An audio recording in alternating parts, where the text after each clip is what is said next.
Okay, today is a beautiful spring afternoon, and I'm excited to be here. So welcome, everyone. Today, we are very fortunate to have an esteemed guest with us that we're going to be speaking with. We have Dr.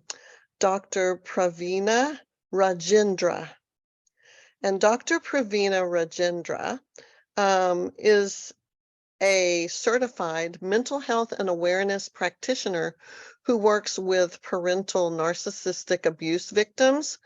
She uses various techniques and coping mechanisms, including her personal life experience, to help victims recognize abusive behaviors, heal, and live an empowered life. She has also created a framework known as the Narcissistic Victim Empowerment Technique, which I'm sure we will hear more about today. And it helps victims find freedom from manipulating and controlling thoughts of toxic parenting is the focus. And so we're going to hear from her. She has her own column called Mind the Mind, which appears in The Sun. And she's Malaysia's national daily writer, writing about mental health awareness. Dr. Praveena sits on the board of the Malaysia Mental Health Association board. So that's the MMHA. And on the professional front, she wears many different hats. She's an engineer, academician, researcher, and avid animal activist. So welcome, Dr. Rajendra. I want to launch right in and just kind of put out our topic for today. And the topic is, what is parental narcissism? Can we take a look at that to begin? Thank you very much, Rajendra, for the introduction, and I'm happy to be on your show, and thanks for this opportunity. So to dive straight in to the question, what is parental narcissism? Parental narcissism, okay, so before I begin with parental narcissism, I would like to introduce what narcissism is exactly. So I'm pretty sure this is a trend word these days. Many of you would have heard what, or at least heard about narcissists, or heard someone talking about what a narcissist is, or describing someone as a narcissist. But what exactly these narcissists do? Narcissists are people who are self-absorbed. They are so full of themselves, to that extent that they feel the world revolves around them. It's all about me. People are talking about me. Everybody is looking at me, thinking about me, or I should be the center of attraction. The world around a narcissist revolves around them. It just goes round and round around them. So when I talk about parental narcissism, it's simply, it's an extension of it whereby the guardians or a parent is a narcissist. The parent themselves are so self-absorbed that nothing goes beyond them. So parental narcissism is when your guardian or parent or both parents behave in such a manner that they look at themselves as superior, and they look at their child as a projection of themselves. So yes, parental narcissism can contribute to so many types of abuse, which we can discuss as the show progresses on. Yeah. So I want to ask this question. What you were saying made me think about, in addition to them seeing the child as an extension of themselves, I think all narcissists see the people in their inner circle as extensions of themselves, because they don't really see them as separate human beings or individuals.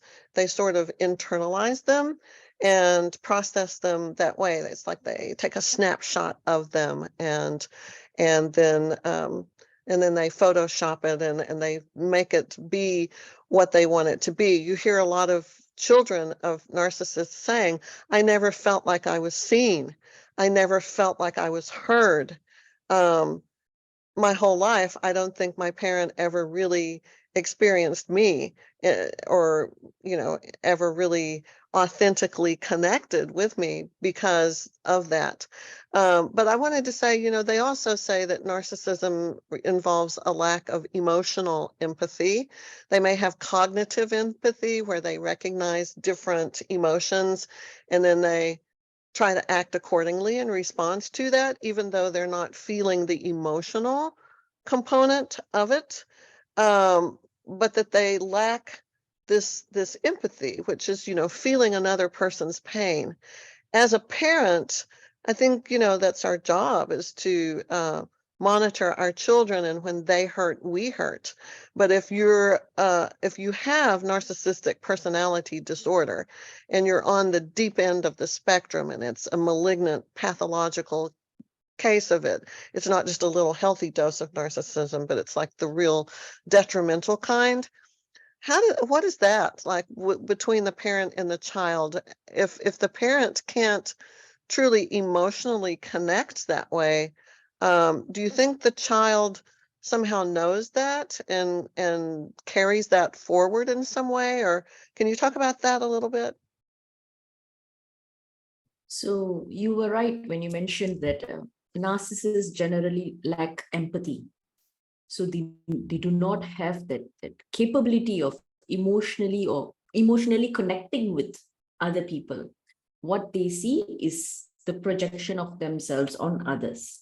So they try to put their thoughts, their opinion, their suggestions to the other person. More so when you're a parent.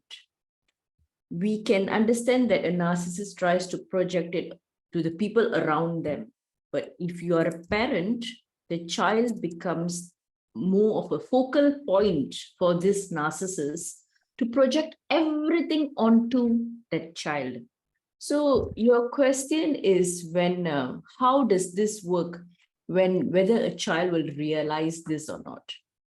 The vicious thing about parental narcissism is the child themselves will not be able to retaliate or react or even give out their opinion simply because they have been exposed to this at a very, very young age, where they do not even realize that this is narcissism.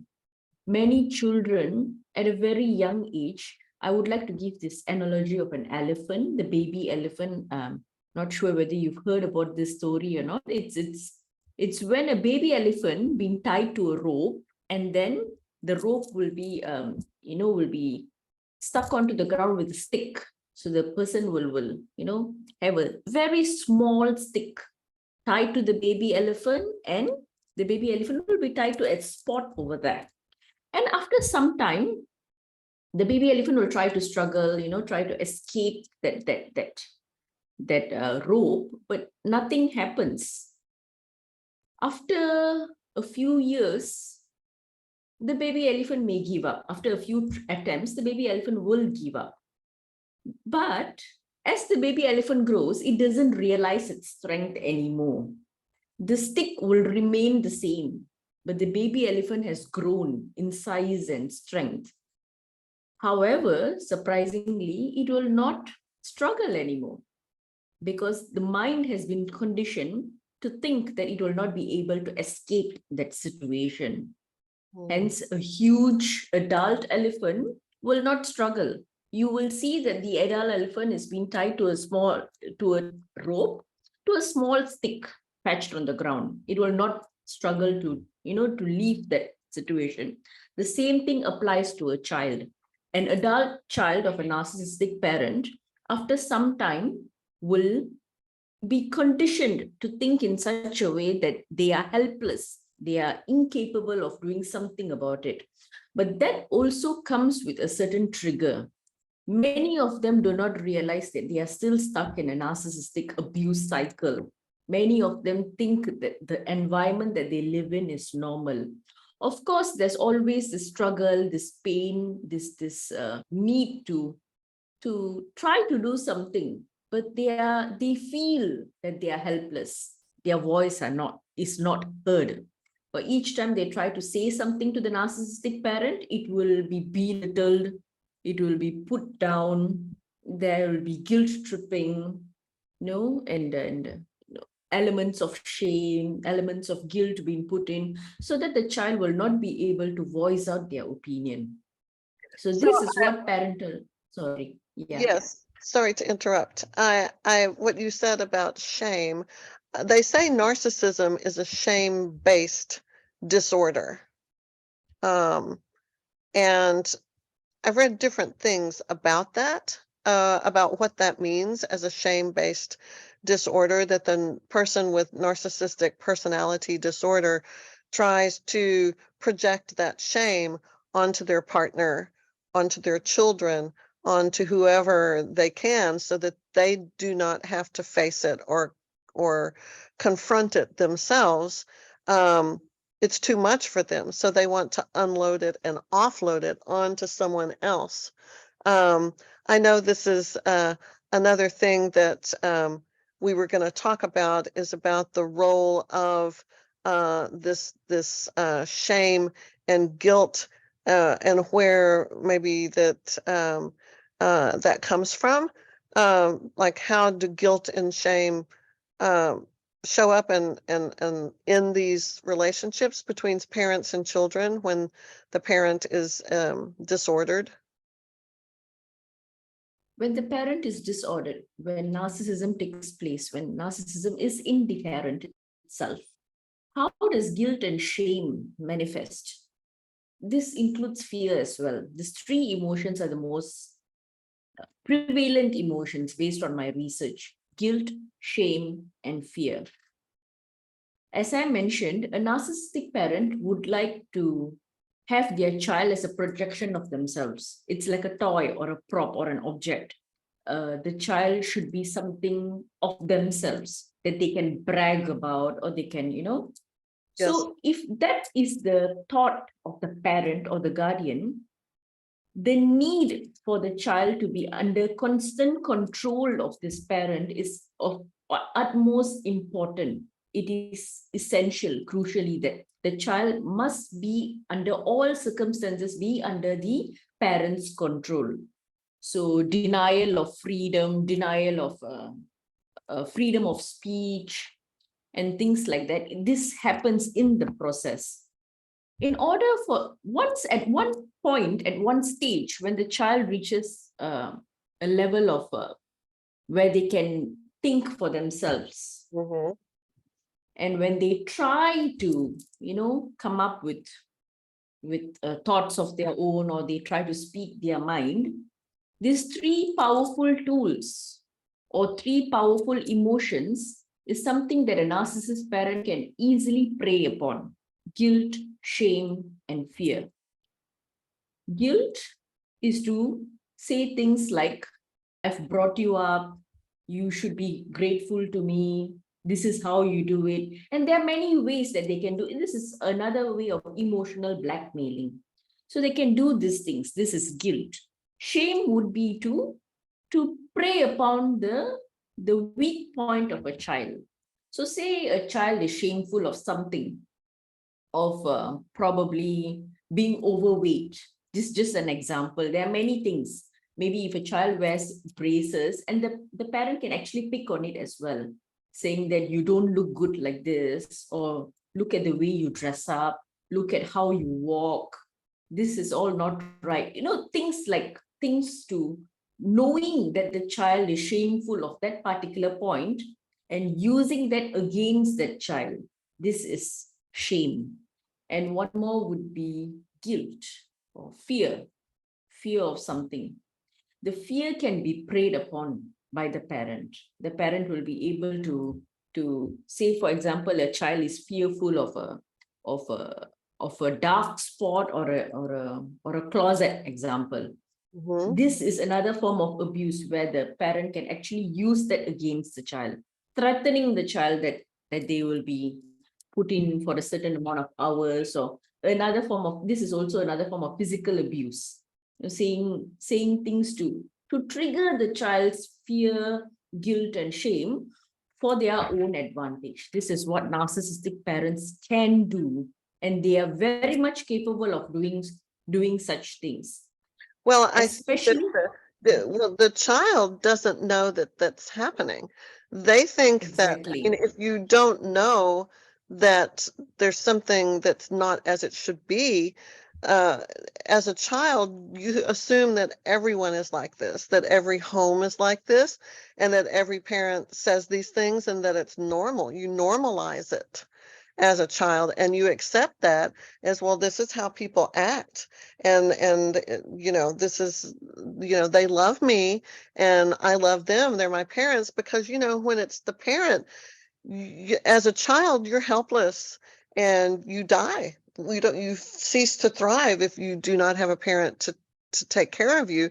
So you can't really challenge them or think of them as evil or sick or destructive, because they're the source of your existence, of your livelihood. They feed you, they clothe you, they house you. And so that turns up as a very mixed up, jumbled thing. But I think that even as you become a teenager and you begin to notice that what is happening between you and your parent is not the same as what's happening between your friends and their parents, and you start seeing other things that are different, then I think you start to wonder, you know, even it gets even worse. It amplifies, because you start thinking, what's wrong with me that makes me deserve such mistreatment? And it's my fault, and I'm to blame, and I'm a terrible person, and I'm ugly, and I'm fat, and I'm promiscuous, or I'm worthless, or whatever. And you internalize that. You start to believe it because you know you're being mistreated at some point, that there's some kind of negative, toxic messaging coming from that parent. Then you start to believe, well, then I must deserve it. It must be me. And you take on that shame and that guilt. So I think that that a lot of times I have heard, and you'll have to tell me if this is correct by your research, that sometimes if you have a parent that has a personality disorder, that the chances are reasonably high that you're going to develop some kind of responsive disorder in response to that shame and guilt and fear. Either you can choose to get rid of your authentic self, just basically silence it, permanently eradicate your true authentic self, and adopt a false persona that is beautiful and smart and all the things your parents tell you you're not. And then you become a narcissist, or you become sort of the one that's the healer, the fixer, the one that is codependent, and you develop that kind of thing. But in response to that fear and guilt and all of the terrible things that are put on you, that you start believing once you hit adolescence and start looking around, start thinking it's you. How does that work? Could you talk a little bit more about that, about how narcissistic parents could actually create children who also have some kind of disorder? So there's two ways that this child can grow up to be, especially when they are in their teens, when they see their surroundings and when they see their friends. And you're right, they tend to internalize these feelings. It's always, I'm not good enough. This is what I deserve. No, when my parents say such things about me, it must be true because they are my parents. So we internalize these thoughts and feelings, and there's two ways to go about this. To find a balance is the challenge here. One, you become a people pleaser because you always feel that you're not good enough. So the best way to go about it is to please others. The second is to develop grandiose narcissistic traits by yourself, in the sense that you don't get these things at home. So you go out and you exhibit, you become a bully, you become a narcissist yourself, like what you mentioned. But there's a huge difference if a person who doesn't have this disorder, this child, I'm talking about this child who wants to take charge of their life, they may realize that they're adopting these traits. So when they realize that and they want to change, that's when the healing process happens. So these two traits, one becoming a people pleaser, or either you adopt this narcissistic traits. These are all survival skills, Prajinta. It's all how you survive this. There must be a coping mechanism to this, right? So this is how you can see when a child grows up in a toxic environment, when they go out, it will be projected in all their other relationships. So if Yes. you see a narcissistic child may not have good friends, they may not have, reliable people around them. It seems as if when you have those kinds of parents, that it's a big challenge to come out of that unscathed, undamaged, where you're perfectly healthy, mentally, spiritually, emotionally, equipped with all of the skills to navigate through life. It seems as if you're going to have it's an adaptation, in a sense, to develop these disorders, an adaptation that is based on trauma and your desire to survive. And whether you go right and become a narcissist yourself, or whether you go left and become a codependent, people-pleasing fixer and healer, or empath, as so many people say today, those are both responses to trauma. So in a sense, having a cluster B disorder, narcissism, sociopathy, any of those things, is really a trauma response to something that happens, that is not healthy, that is dangerous, that is soul crushing and horrible. It's a response to that, to help them survive. Is that what you're saying? Yes. So they have to develop some sort of a coping mechanism, a defense mechanism to actually ease this internal burden. I would say that they carry a lot of internal burden. Adult children of narcissistic parents, there is a lot of things, chaos in their mind that goes on to help them overcome this internal burden that they carry. So that's what they do. They become people pleasers. Empaths also, we call them empaths, but that's another topic altogether. Certain empaths do not know how to create a boundary for themselves. So they absorb the energy of others. We tend to feel that since we are not good enough, we should be accommodating others, accommodating people, accommodating their requests, listening to them, and treating their problems as our own. We tend to overcompensate all these things. There's no boundaries. So even if we call ourselves empaths, I feel that there is also a certain way to establish a boundary, which adult children of narcissistic parents may not have, I don't especially think they those do. who, I don't think yeah, they have it. And where do you learn it if you've never seen it?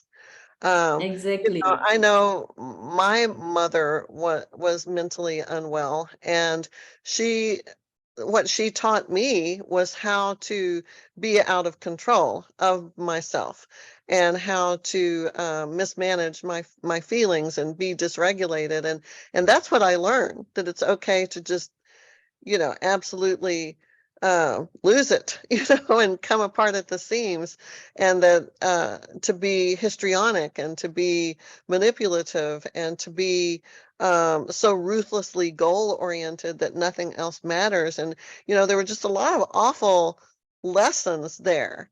And I know that, it took me a really long time, first of all, not to be angry and to forgive her, because she was unwell and the product of her environment, and did the best she could. And that was all she had. You can't get from somebody what they don't have to give you because they're unwell. That's foolish of those of us who think we can, because you can't. They don't have it to give you. It's like going into a hardware store and saying, I would like to buy a loaf of bread. Well, how does that make sense? It's a hardware store. You need to ask for a hammer or a saw or some nails, but they don't have bread. They don't know why you would even ask them to give you something like that, because they're not a bread store. What are you doing in a hardware store trying to get bread? And it's kind of like that when you're trying to get your needs met by a parent who has a disorder like this. You're asking them to give you something they don't have. It's not like they don't want to give it to you or that you don't deserve it. They just don't have it to give in the first place. So that brings me to my next question. Do you think that there are, if we know that we can't change that parent and that disorder is pretty much the way it's going to be, what can you do to overcome this, to get healthy, to teach yourself how to have boundaries and how to emotionally regulate your feelings and how to be a healthy person when you've never seen healthy and you don't know what healthy is? What are some ways that you can begin to take the steps that you need to take to be happy and healthy and whole? Okay, so let me just go back to my journey, just to begin answering your question. When I tried to come out of this situation, so I didn't know head or tail. I don't know what was going on. I never knew that there's such thing called narcissism until I came across that term. Mm-hmm. So how do we get going with this healing process? My journey started when I recognized the term narcissism, when I started reading up about it. And then I realized there were actually people like this existed. There's people like this around us, and I'm not alone. So that itself was like an aha moment for me. It was a trigger point for me, saying that, okay, so there is such a condition, then I'm not alone, and I don't have to waste days and nights going crazy thinking about this whole situation, because it didn't make sense. I cannot associate my parent with the disorder, because I don't know that it was actually a disorder. And when I realized that, that's when things came to light. There's like a spotlight in my life here. Oh, okay, this is narcissism, and Right. this is how it is. And then the next step would be to first forgive yourself. I feel that is the most powerful thing to do, simply because all these years we have carried an emotional baggage that we don't really deserve to carry all along with us. There's just so much of emotional baggage, so much of guilt, so much of shameful things that we think about ourselves. We have subjected ourselves to so much of baggage, so much of burden. Mm-hmm. And this is a wrong thing to do, simply because we deserve the best. And by denying our rights, denying our happiness, we have actually created a void for ourselves, and it's unjust for us. So the first thing to do is to forgive ourselves. I think it's It's not easier to forgive them sometimes than to forgive ourselves. because forgiving ourselves is selfish. This is the right thing There's to. something prohibitive that it just keeps nagging at you like, that must be true. I must be this, it's a very Exactly. deeply embedded kind of, it goes beyond insecurity. It's like they've injected a toxin or poison or curse upon you to believe that you're not okay. And it's very hard to, the world stigmatizes all of this. So they don't welcome people and encourage them to heal and all of that. They don't understand unless they've been through it a lot of the time. And so it's really hard. I know I forgave my mother before I forgave myself, and I think I'm still working on that. It's an ongoing thing where you have to constantly remind yourself that it's not your fault. What happened when you Yes. were, all the things that were done and to you and said to you, that it's not your fault. You didn't deserve that. That's a lot harder to believe than to just look at them and say, there's something really wrong with these people. They're not well. You can't hate them because of that, they weren't malicious on purpose. You were just collateral damage. It just was what it was. So you find a place in your heart to forgive them. But yeah, doing it with yourself is so much harder, it seems like. I like the term collateral damage. Yeah. Yes, yes. Yeah. So why I say for forgiving ourselves is simply because when we are able to think with clarity and with focus, and when we realize that even forgiving them comes with our clarity. When we are able to see things clearly, that means we have cleared our baggage, our emotional burden. That's when we have the maturity to forgive them as well. Right now, for some people, it may not be easy. When I started Hold on reading one about the second. Can you say that again? I lost you there. Uh, can you say again what you're saying about what may not be easy? for some people, forgiving them may not be easy. Forgiving the parent may not be easy. Oh, okay. Yeah, because narcissists, whether they have a personality disorder, everybody can choose to heal. Everybody can choose to get out of the situation by putting some effort by putting some effort to get out of it, to at least try to hear what the child has to say. But this parent chose not to. This parent chose to stay stuck in their shell, chose to continue to abuse that child. So a narcissist can choose to heal, but if they don't, then it is their fault, not mine, not the child. Mm-hmm. So for a child to start forgiving the parent itself, it's a huge thing for the child to do. And I think that is very, very how do we say, it feels light when you start forgiving. In general, just Yes. use the term forgiveness. No need to forgive them, no need to forgive us. In general, the term forgiveness itself makes us feel light, isn't it? Yes, and We have that. it requires acceptance of things you Yes, cannot change, kind of like that whole 12-step creed where it says to accept the things you cannot change the things you can, and try to have the wisdom about which things you can change and which things you can't. That's paraphrasing it, but the message is the same. We can't change what happened and we can't change them.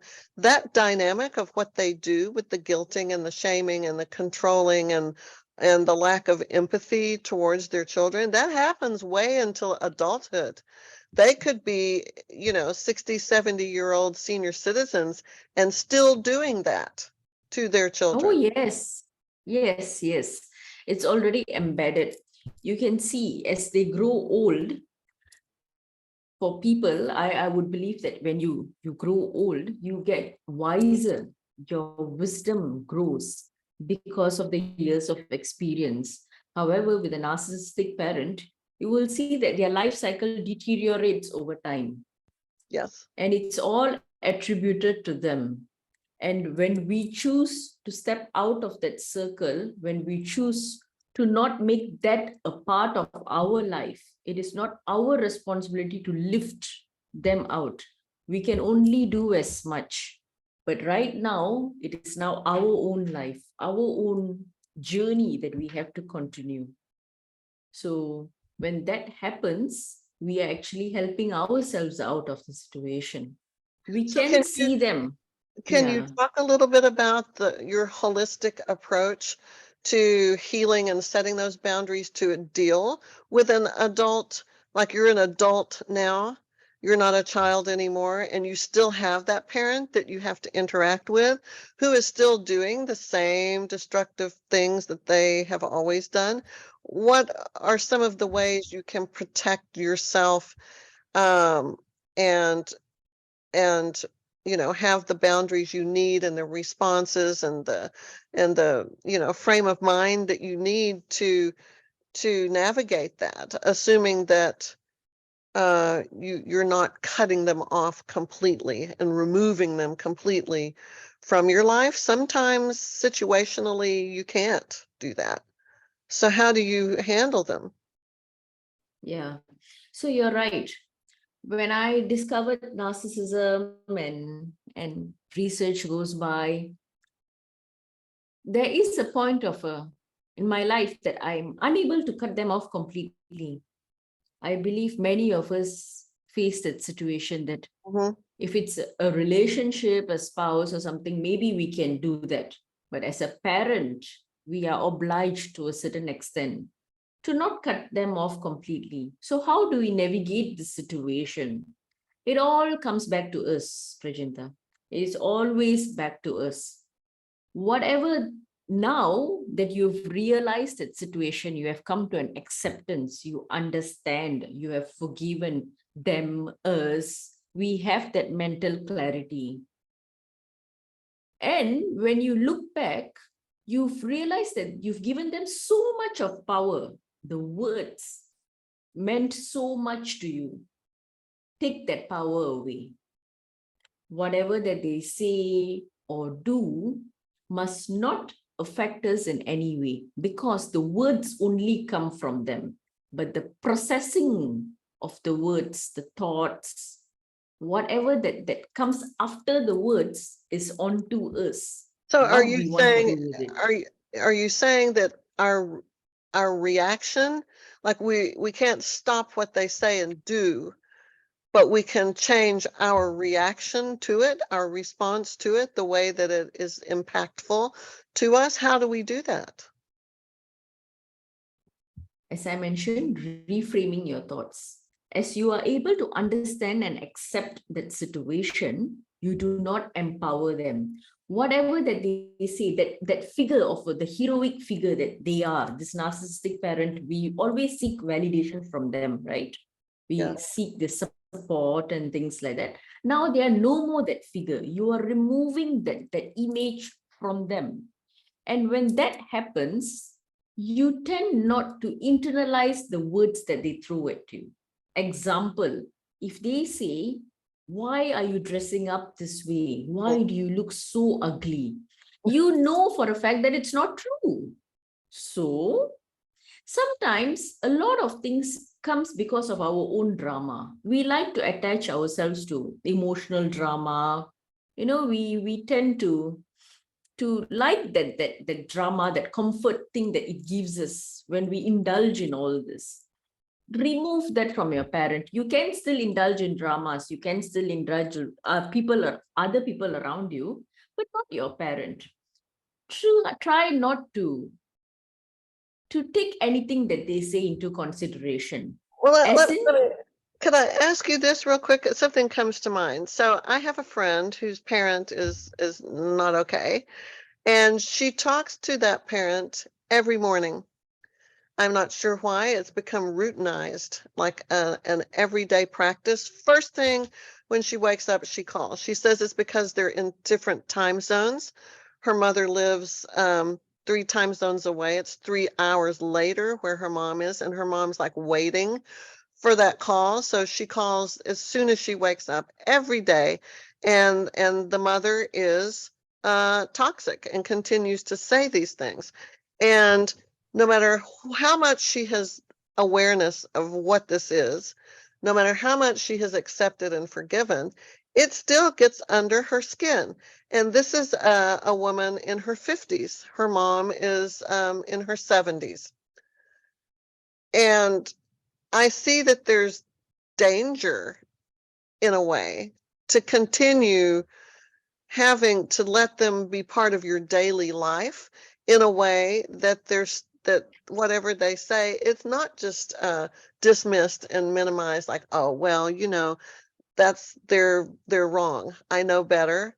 I am fill in the blank, all this wonderful stuff. It's not true what she's saying about me. It still it affects her. It's impactful in a negative way. So you're saying that we need to remember what is the situation and not allow ourselves to be reactionary. But how do you do Yes. that? My friend can't seem to put on a shield or some kind of armor to just let it bounce off. A little bit, maybe, but it still gets through. Sure. So this is an advice for your friend.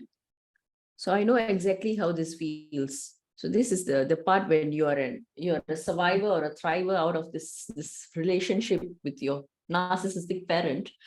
You know exactly what situations people are going through.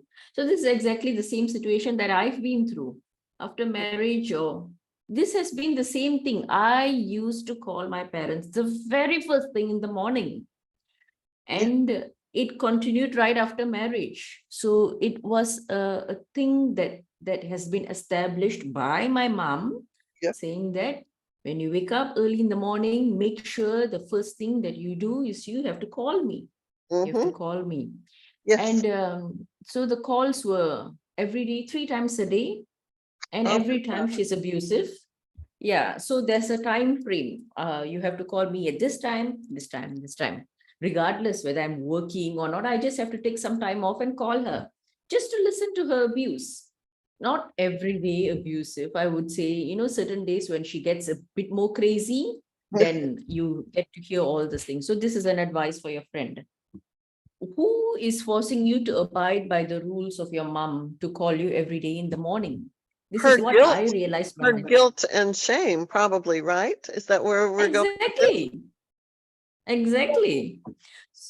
It's a So big when you have thing. come to an exactly. So when you come to an understanding and acceptance, do you want your day to start with an abusive comment? How would I start my day with an abusive comment? This is unbelievable. It's stupid. Sorry to say this. This is what I told myself. Because when I hear this abusive comments every morning, and I'm supposed to call her 3 times a day, I wake up being very moody. I start I start showing my moods to people around me who have no idea what I'm going through and who does not even need to face all this. Exactly. Because of my personal intentions, because of my personal experience, because of my personal choices, it is not right for me to throw tantrums to the people around me. When you have come to a wholesome understanding and acceptance, you will not do that, because in your mind you will say, I am not like my mom, I am not my dad, the people around me do not deserve this, I have to be better. This So is how do you when you say come up. no? She's thought of making excuses like, my work has a meeting first thing in the morning now. They've changed things and I've got to be there right at 8. So I'm not going to be able to call you every morning. And she would try to kind of start, and then the mom would say, well, call me as soon as the meeting's over. And it's just, how do you stand up and just say, I'm not going to call. I'm going to call you once a week or twice a week, and like Wednesdays and Sundays, I will call you. But that's all I can do. Period. How do you get to the place where you can stand up and do that when you're still in that you're in the, what is the word I'm looking for? You're still in that dynamic where you're still participating in the abuse is really what it is. And Yeah, it's not easy. you feel It's helpless. definitely not easy. Yes, it's definitely not easy. The same thing. I was very guilty the first day I decided not to call her in the morning. I Yeah. was very guilty. That itself was a draining process for me. It was an How long did emotionally it draining take? process. How long should we expect? Like if we put our foot down and say, okay, this is the change that's going to happen. I'm not going to be able to call you first thing in the morning. This is how it's going to be. How long should we think that it's going to take to be having that as a new routine that's comfortable? Very subjective to people.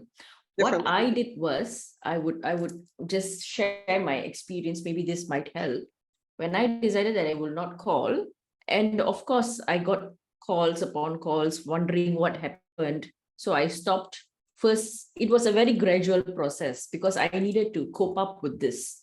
So first it was stopping the morning calls and then stopping the 3 times a day, and then gradually, yes, I got bad. I was hurled with so many abuses when Mhm. I decided to take the call. Always remember, when things like this comes into place, it's I decide, I choose. You So have when the you power. say yes, when you say things like this, it makes you powerful. It is not an easy process. I'm not saying that it can happen overnight. It took me 30 over years to Yes. come out of Yes, this. yes. Yes. Well, let me ask you this. Let's say you get into conversations face to face or on the phone Mm. or at some point with this narcissistic parent. You're an adult and they start insulting you. What do you do? Are there things you can say to deflect it? Should you argue and say that's not true? Should you just walk away and close that visit at that point and say, "Oh, well, I got to go now," or what are ways that you can defend yourself or get out of that situation so that you don't just take it and tolerate the abuse? Right now, the single most effective technique is gray rocking, Is which is great rock. Ah, yeah, the thing that I do all the time, every time, and it works simply because the narcissist wants to get a reaction from you. They are looking for the trigger point to get you irritated, to get under your skin, because it's some sort of a sport for them. I know it's kind of and it sick. gives them the fuel and supply that they need to feel fed. I mean, they're hungry, they're empty, they have a hollow emptiness inside of them, and how they fill that up is with your responses. So Exactly. when you don't respond, someone taught me this in a psychology class many years ago. We won't say how many years ago, but it was many years ago. And they said when you're in those situations, there's two people and they're both pushing, and that makes the conflict. But if one of them steps back, the other one, what happens? They just fall on their face Nothing. Exactly. because there's nothing Exactly. to push up against. So you stop the conflict, you stop the trying to defend yourself, you stop trying to argue, you stop trying to speak the truth because they're never going to hear it. You just Exactly. stop yourself, step back, and just be silent or change the subject and say, "Oh, I made a casserole last night," or something, but be very unemotional and do not let yourself show an emotional reactionary response because that is the fuel to keep it going, right? Yeah. You do not, yes, you do not react to it at all. So initially, this is what happens. When you start deciding for yourself that you are not going to make that call because you are the one who's taking the phone, you are the one who's dialing the number. You're in Who is control. there? Yeah, who is actually forcing you to do that? You are the one, your mind, your thoughts, whatever that you Your say, guilt, you feel obligated, you feel like I'm a bad daughter, I'm a bad son if I which don't is not true. contact them. And of course that's not true, but it's true by the norms of the world that if you don't contact your parent, then you're not a good child. As an adult, you have to contact your parent. Well, that's assuming that the parent is not impaired and is not disordered and is not mentally unwell. In that situation, I think it's more important that you protect yourself, because if you don't protect yourself, you're modeling that kind of helplessness to your children and to the people watching you. You're teaching them it's okay to be trapped in this vicious circle of craziness. That's just what people do. That's what you're teaching them. And so I think the message should be, you've got to not respond. Like you said, the gray rock is a great technique Yeah. to get things under control. Do you have any other tips for us before we're getting ready to run out of time? Do you have any other tips for us of what we can do when faced with this very damaging and toxic person in our lives? So gray rocking is one method, but true effective gray rocking only works when you yourself do not internalize it. Initially, it happens when it will be this way. You start gray rocking them.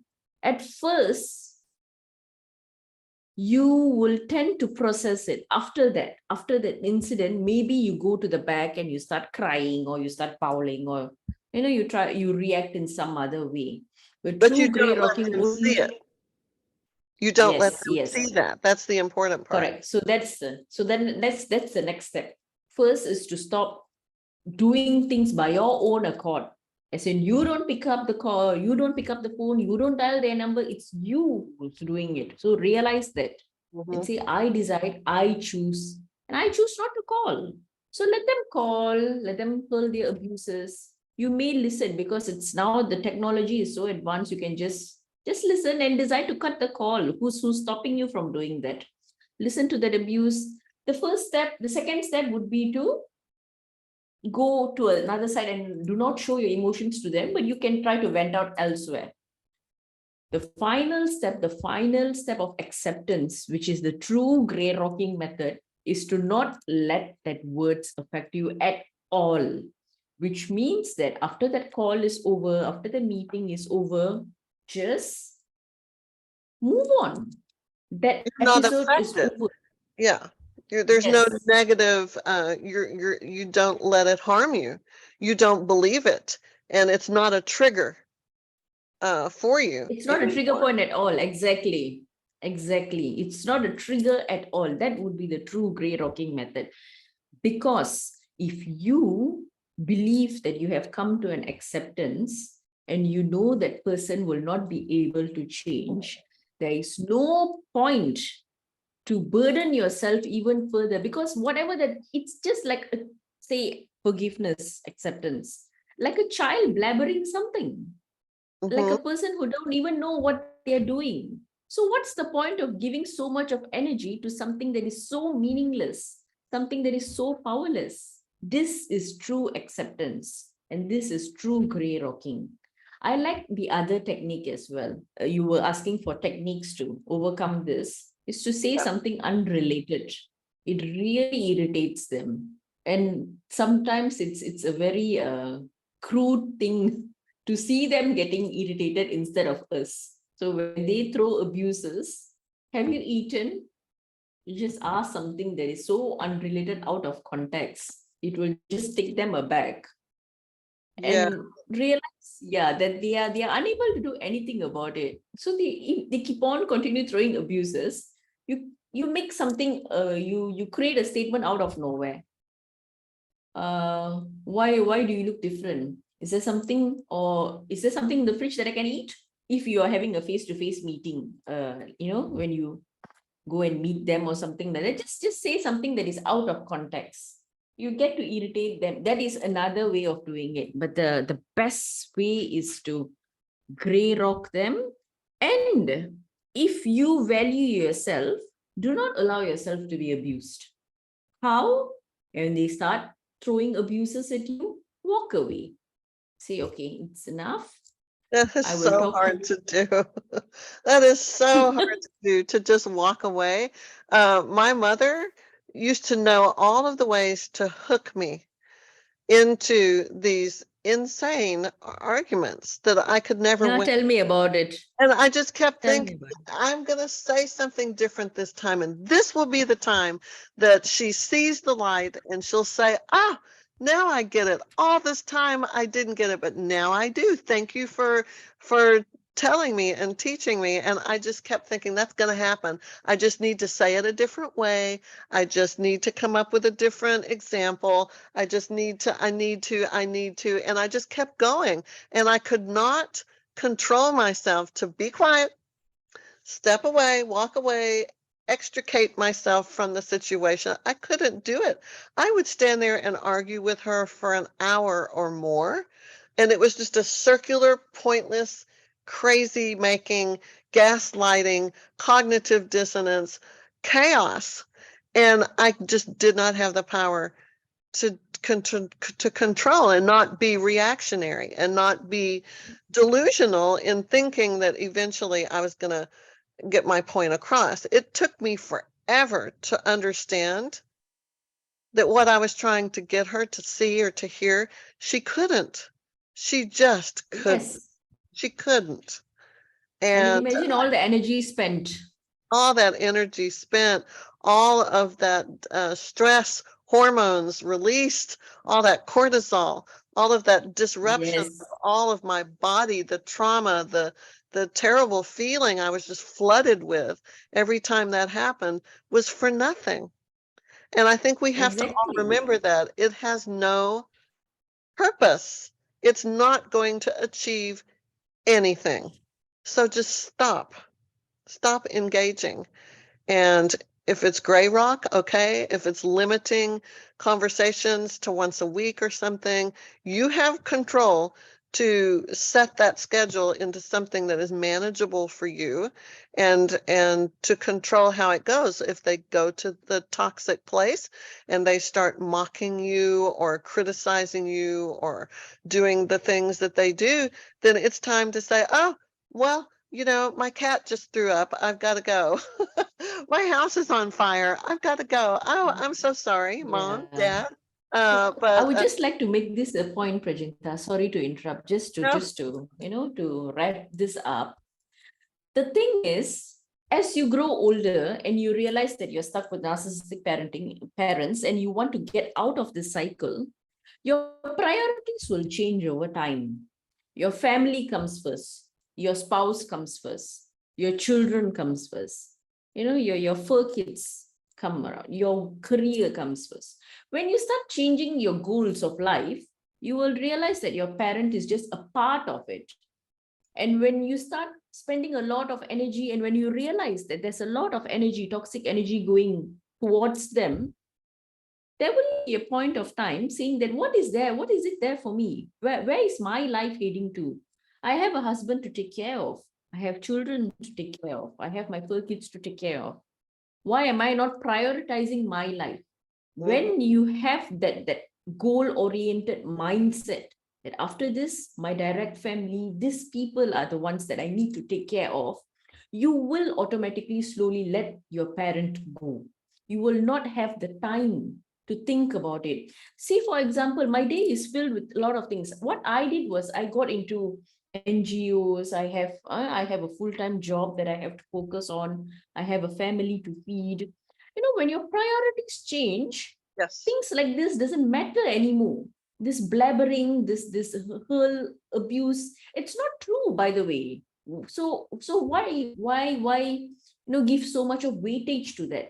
When your priorities change, that's when you have a goal oriented mindset. This is what I teach in my framework. When you empower your life, when you prove yourself you are worthy by having meaningful relationships around you, by having yes, meaningful mindsets and goals around you, you will realize that your parent is just a part of your past, and thanks to them you are a resilient person right now.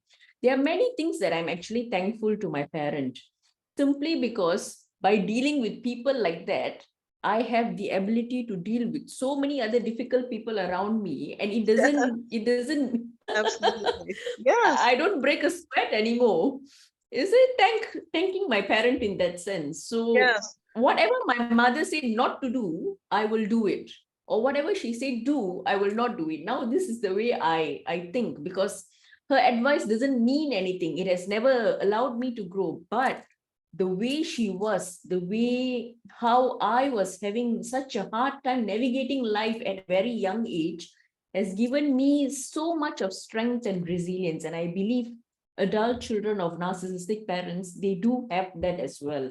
I They think have that this. that's a wonderful way to look at it, as an opportunity to grow, to be stronger, to be smarter, less reactionary in general. That's a good thing.